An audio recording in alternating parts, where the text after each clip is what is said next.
Heart is offering you what we are calling a few-minute warming. These inspirational words may be just what you need to change the outcome of your life. Join us for a warming to fill your heart. I'd like to talk today about St. Patrick as a great, perhaps one of the greatest examples of this gospel of what does it mean to cultivate your spiritual life, like the gardener who cultivated that fig tree so that it would bear fruit. So what must we do to cultivate our spiritual life that we could bear spiritual fruits such as love and peace and joy, goodness and kindness and justice in every way? Allow me to share as briefly as I can about St. Patrick, because I believe here is, as I say, the finest example of what we are being called to be as Christians ourselves, and what we need today here in America is another great apostle as the great Patrick himself. Many of you may know Patrick was not born in Ireland. He was probably born in what modern day Wales would be, but at the time it was called Roman Britain. And Patrick tells this in his own journal, which is one of the two sources of information that we have about him. It is entitled The Confessions, that as a young child he was not very religious, even though he grew up in a religious family and his father was a deacon. But he himself didn't follow any religious ways. He didn't pray, he didn't go to church. But when he was 16 years old, some Irish pirates came and kidnapped him and took him off to Ireland, where he was sold as a slave to this farmer who sent him out to shepherd his sheep out on the far hillside in the country. And there for 6 years, Patrick suffered horribly from the most horrendous cold weather, from terrible hunger, and from awful loneliness. During those 6 awful years of his life, as a young boy, 16 years old, he turned to God because there was nowhere else to turn. And he began to pray, really for the first time in his life. And as he prayed, he continued to pray more and more and more as the months and even years passed. So he finally said he was praying 100 prayers a day and more. Can you imagine? And as he prayed more, his faith grew. And as his faith grew, his love for the Lord grew. 6 years after his captivity began, he heard the voice of the Lord inspire him to leave and escape this oppressive state. And so he ran off. And he had to walk more than 100 miles to go to the seacoast, where he was able to board a ship and then make his way back home. When finally he reached home, his parents were so happy to see him. He was so happy to be with them. But it was only a short time after that. He had a dream one night. And in the dream, he envisioned the Irish people coming to him and saying to him, "Holy boy, come, return to us and save us." Holy boy, come, return to us and save us. He awakened and realized that was the voice of God speaking through the Irish people. And so he decided then and there that he would become a priest. And he went off to Lyons in France at the time to study for the priesthood. You actually had to join a monastery.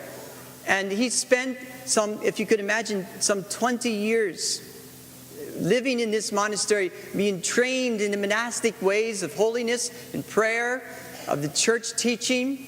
And finally, he was ordained a priest. And of course, he had made it known that he wanted to be a missionary to Ireland because he felt this was his divine calling.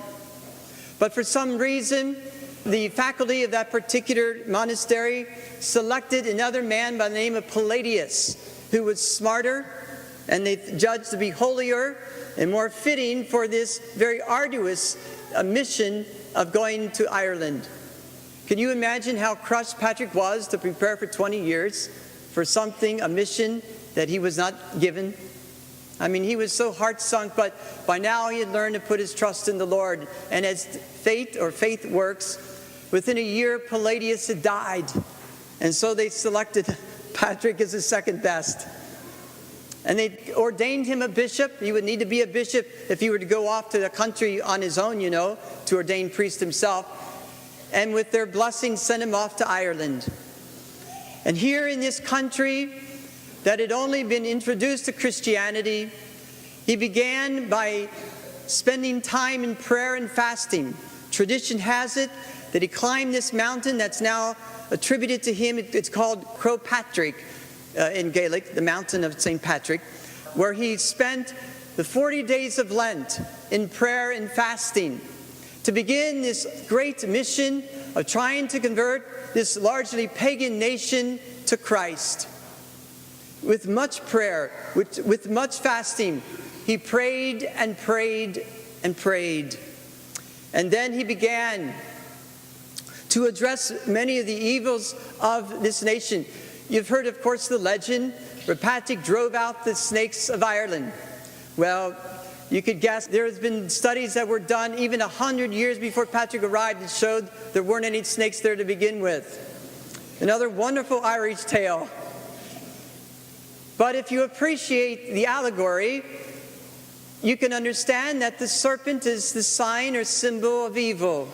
And there are many evils that the Druids, the pagans that lived there, practiced, even human sacrifices. And Patrick began to address these.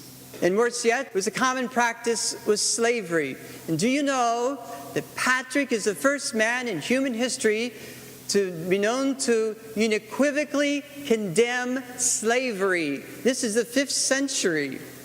In fact, later when some of the own Christians had taken some of Patrick's new converts and made them slaves, Patrick excommunicated those Christians. So serious was he against slavery, perhaps because he was a slave himself. Now think about this, because again, this is the 5th century. It wasn't until the 19th century that the United States would condemn slavery. 14 centuries later. He was way ahead of his time. Patrick then set out at the age of 43, when many people in the 5th century would have reached the fullness of their life. Patrick really began a new life as a missionary. And he traveled the perimeter, the length and the width of this Emerald Island, where he began to preach the gospel of Jesus Christ. City by city, village by village, he began to spread this message of Jesus that he knew would give life to the people. And the people responded to his fervor and faith. And he began to set up monasteries and then dioceses. He was one of the first to set up actual organized dioceses where they could operate as an independent, organization, so they could work and spread the faith within their own district, like we have dioceses today. Again, it's way ahead of his time. And he traveled all around till, if you could imagine this, by the time 30 years later, when Patrick died, presumably on March the 17th, about the year later, 400s, the entire nation, virtually the entire nation of Ireland, had been converted from paganism to Christianity. Isn't that remarkable? Because of this one man's faith. Unheard of that this was ever done without any fighting or bloodshed. Of course, the Irish have made up for it since then. But that's unheard of in that time, that an entire nation would be converted because of this one man's faith, without any fighting, without any bloodshed, without any force, without any coercion, simply by the power of the witness of this man's faith. It's remarkable. It's a miracle. And he went on to spread this love of Jesus and the message of love for one's neighbor, and just change that whole country. Brothers and sisters, this is what we need today, wouldn't you agree? We need another Patrick to stand up, another Patricia, if you will, to spread this kind of faith. This is what our country needs today. This is what our community needs today. Hey, this is what our parish needs today. We thank you for accessing the Heart to Heart app. Please return again to hear inspiration that may make you laugh or even cry, but most importantly, bring you closer to your Savior, Jesus Christ.